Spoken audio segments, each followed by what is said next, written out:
Morning mga idol. Kain tayo.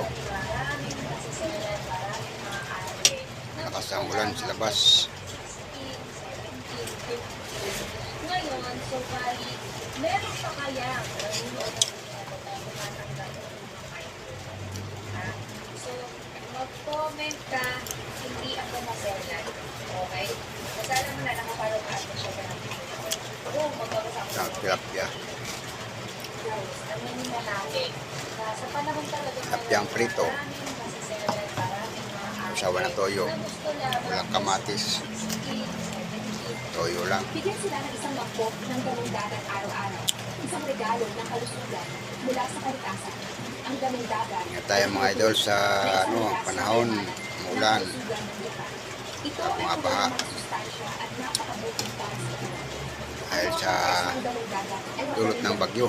At kapag natikman mo na ang mga ito, magugustuhan mo rin ang mga ito.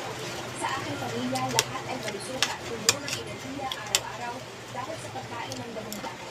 Ang daming dagat ay hindi lamang masarap, kundi isa ring natural na pagkain na mayaman sa fiber at Kain tayo mga idol. na nakakatulong upang linisin at balansihin ang katawan. Ibabad lamang ang isang maliit na piraso sa tubig sa loob ng ilang minuto.